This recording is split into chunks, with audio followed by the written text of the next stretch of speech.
जय बद्री केदारनाथ दोस्तों, बहुत बहुत स्वागत है आप लोगों का मेरे एक और यूट्यूब वीडियो पे। तो दोस्तों आज हम गलती से दिन में 4 बजे लाइव आ गए थे क्योंकि गुड़गांव में हो गई थी बहुत ज़्यादा बारिश। कल लग गया था मैराथन जाम। ऑफिस वालों ने बोला ऑफिस आने की ज़रूरत नहीं है।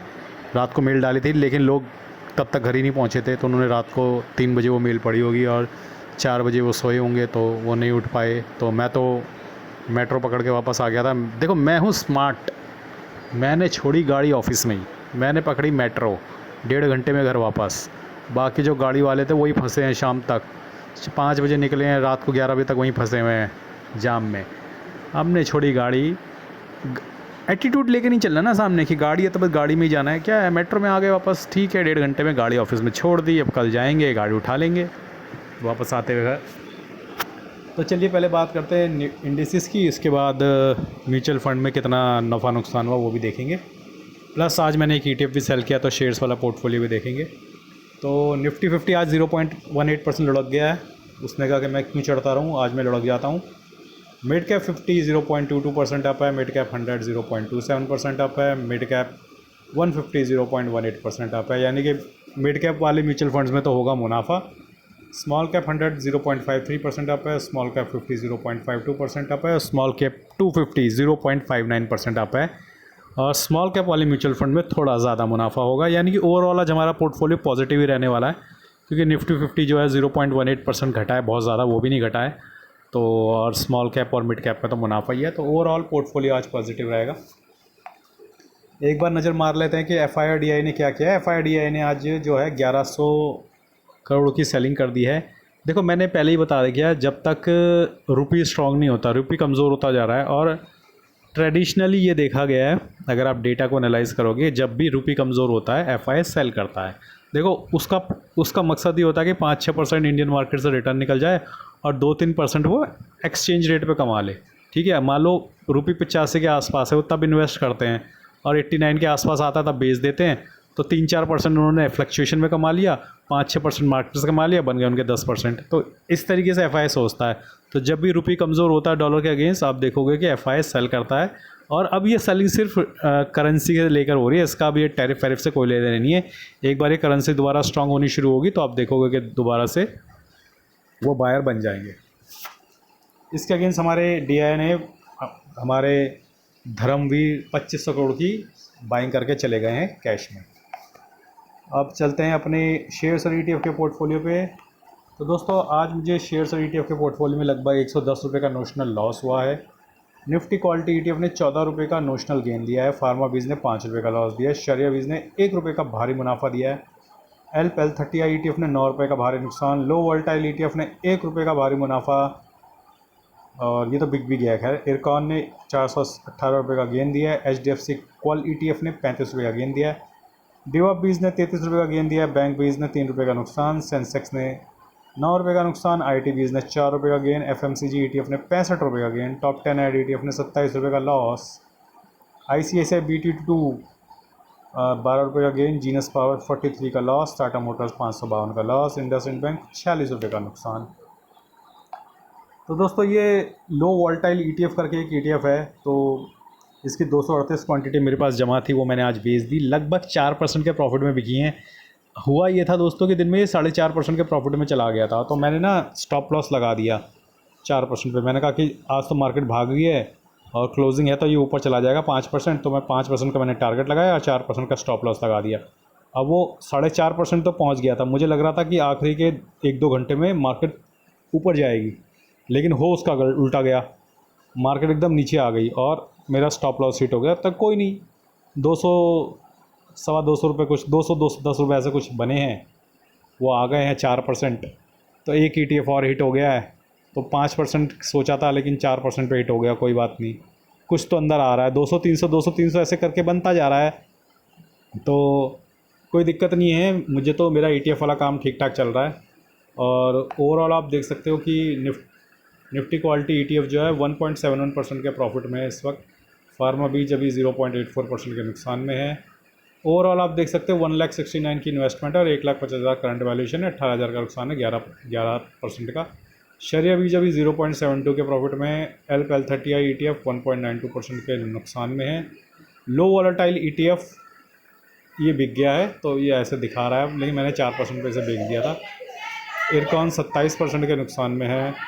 HDFC कॉल ETF है, ये 3% के मुनाफे में चल रहा है और इसमें मेरी लगभग 5,000 की इन्वेस्टमेंट होने भी वाली है। तो ये अब भैया अगला ETF है जो अब 5% की तरफ बढ़ रहा है। और सिचुएशन देखता हूँ मैं कभी कभी, और मुझे ऐसा लगता है कि फॉल आने वाला है तो मैं 4-4.5% में बेच देता हूँ, फिर दोबारा सस्ते में कुछ और ख़रीद लेता हूँ। तो प्रॉफिटेबल हूँ मैं इस ETF स्विंग में, मतलब मुझे नुकसान नहीं हो रहा है। जितने भी ETF मैं ख़रीद रहा हूँ 4-5% के प्रॉफिट में निकलते जा रहे हैं और कोई ऐसे टेंशन वाली बात नहीं है। बहुत ही सिंपल, बिना दिमाग लगाए बाइंग करता रहता हूँ, बिना दिमाग लगाए थोड़ा बहुत सेलिंग चलती रहती है। और डेवलप बीज ETF है 1.87% के नुकसान है। बैंक बीज तो अभी लेना ही शुरू किया है। सेंसेक्स ETF 1.25% के नुकसान में। IT बीज 1.5% के मुनाफे में। FMCG का ETF भी अब 2.25% के मुनाफे में आ गया है। तो ये भी अब नेक्स्ट इन लाइन हो सकता है अगर FMCG उठ जाए। FMCG पे मुझे ज़्यादा दिक्कत नहीं है, FMCG जल्दी उठ जाएगा, आई एम श्योर। लेकिन टॉप 10 एड ETF जो है सबसे ज़्यादा नुकसान में मेरा ये ETF है। ICICI BT2 तो अभी लेना शुरू किया है। जीनस पावर 27% के नुकसान, टाटा मोटर्स 6% के नुकसान में, इंडसइंड बैंक 31% के नुकसान में। तो ETF तो लगातार आप देख रहे हो कि 4-5% के प्रॉफिट में हिट होते जा रहे हैं। तो मेरे ख्याल अब तक मेरे 4 ETF बिक चुके हैं और आगे भी अब मैंने आपको दिखाया कुछ ETF लाइन में है अपना 4-5% का प्रॉफिट हिट करने में। तो कभी कभी सिचुएशन ऐसी होती है कि मार्केट में मैं फॉल एक्सपेक्ट कर रहा होता हूँ तो मैं उसे थोड़ा जल्दी बेच देता हूँ, क्योंकि वो बिल्कुल 5% छू कर एकदम वापस दोबारा 2.5-3%, 1% के प्रॉफिट में जाना मुझे अच्छा नहीं लगता। तो एक बार वो 4-4.5% के ऊपर निकल जाता तो फिर मैं उसे नीचे आने के लिए स्टॉप लॉस लगा देता हूँ कि 4% से नीचे नहीं जाएगा, तो अब जाना है तो ऊपर जा, वरना 4% पे हिट कर और 200-250 रुपये जो भी बन रहा है अंदर कर। तो ये मेरा लॉजिक है। अगर एक बार 4-4.5% के ऊपर निकल गया तो फिर मैं उसे 4% से नीचे जाने नहीं देता, या तो ऊपर जा या 4% हिट करके स्टॉप लॉस हिट करके पैसे दे, ताकि वो पैसा मैं और पिटे हुए ETFs में डाल सकूं। आइए चलते हैं अपने इंड मनी ऐप के म्यूचुअल फंड पोर्टफोलियो में। तो इंड मनी ऐप के म्यूचुअल फंड पोर्टफोलियो में कल 6,700 रुपये का भारी मुनाफा हुआ है। ये पोर्टफोलियो 32,508 रुपये का मुनाफा दे रहा है। 6,19,000 इन्वेस्टेड वैल्यू है, 6,52,000 करंट वैल्यू है पोर्टफोलियो की। लगभग 5.25% का रिटर्न है। 82,000 की SIP सितंबर में लग चुकी है, उसमें से 1,500 की SIP कंप्लीट हो चुकी है। पराग पारिक ने कल 644 रुपये का मुनाफा दिया है, लगभग 4.25% के मुनाफे में फंड। निपॉन लार्ज कैप ने 866 का मुनाफा दिया है कल, लगभग 5.25% के मुनाफे में। ICICI लार्ज कैप ने कल 830 रुपये का गेन दिया, लगभग 4% के मुनाफे में। कोटक मिड कैप ने कल 327 रुपये का भारी मुनाफा दिया, लगभग 9.5% के मुनाफे में। मोतीलाल मिड कैप ने 486 रुपये का मुनाफा दिया है और लगभग 8.5% के मुनाफे में। और एडलवेज मिड कैप ने 308 रुपये का गेन दिया, लगभग 7.5% के मुनाफे में। तो याद होगा कि आज से 4-5 महीने पहले लोग मोतीलाल ओसवाल को बड़ी गालियां दे रहे थे, लेकिन अब देखो मोतीलाल ओसवाल मिड कैप ठीक ठाक आ गया है। मतलब एडलवेज तो बहुत ऊपर था इससे, अब एडलवेज नीचे आ चुका है। मोतीलाल ओसवाल मिड कैप जो है 8.5% पे आ गया है। तो आई थिंक मोतीलाल ओसवाल, मैंने तब भी बोला था कि अच्छी AMC है। मोतीलाल ओसवाल मिड कैप अच्छा फंड है, सिर्फ 20 या 30 फंड ही ये रखता, शेयर्स ही ये रखता है अपने उसमें। लेकिन अगर चल गए तो वारे न्यारे, नहीं चले तो ठल्ले ठल्ले। और निपॉन मिड कैप जो है इसने कल 305 रुपये का गेन दिया है, लगभग 7.25% के प्रॉफिट में। देखो ये सब नीचे आ गए। कुछ महीने पहले तक मिड कैप में सबसे पीछे मोतीलाल ओसवाल मिड कैप था, लेकिन अब आप देखो तो HDFC मिड कैप भी 6.5% के प्रॉफिट में, निपॉन मिड कैप भी 6.5% के प्रॉफिट में, एडलवेज मिड कैप भी 7.5% के प्रॉफिट में। देखो मोतीलाल ओसवाल 8.5 क्रॉस कर चुका है। तो ऐसा होता है, फ्लक्चुएशन होती रहती है, म्यूचुअल फंड ऊपर नीचे करते रहेंगे, तो आपको उससे घबराना नहीं है। लोग घबराते हैं कि भैया ये अंडर परफॉर्म कर गया, तो मैं हमेशा बोलता हूँ 4-6 महीने साल भर का समय दो, वो बाउंस बैक करेगा। मोतीलाल ओसवाल मिड कैप ने बाउंस बैक किया ना। एडलवेज स्मॉल कैप ने 292 रुपीज़ का गेन दिया कल, 6.5% के मुनाफे में भी। कोटक स्मॉल कैप ने 179 का गेन दिया, लगभग 5.25% के मुनाफे में। कैनरा बैंक ने 211 रुपये का गेन दिया, लगभग 5.5% के मुनाफे में। HSBC स्मॉल कैप ने 296 का गेन दिया, लगभग 4.5% के मुनाफे में। Bank of India small cap ने कल 230 रुपये का गेन दिया, लगभग 4.25% के मुनाफे में। इन्वेस्टको इंडिया मिड कैप 321 रुपये का गेन दिया है, लगभग 11.5% के मुनाफे में। तो अभी भी लीड कर रहा है इन्वेस्टको इंडिया मिड कैप। कब तक लीड करता है देखते हैं। मुझे तो ऐसा लग रहा है Motilal Oswal mid cap Invesco India को भी पीछे छोड़ देगा। Invesco India large and mid ने 309 रुपये का गेन दिया है कल और 9.5% का गेन है। बंधन लार्ज एंड मिड ने 127 का गेन दिया लगभग 5.5% का।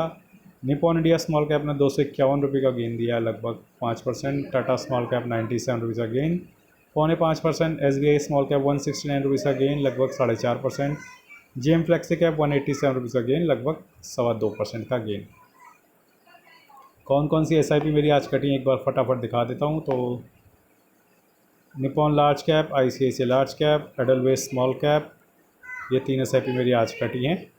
अब फटाफट चलते हैं अपने ग्रो ऐप के म्यूचुअल फंड पोर्टफोलियो में, जहां कल मुझे 35,000 का लगभग नोशनल गेन हुआ है और अभी भी 15,000 के नुकसान में है ये portfolio. 27,47,000 invested value, 27,32,000 current value of the portfolio.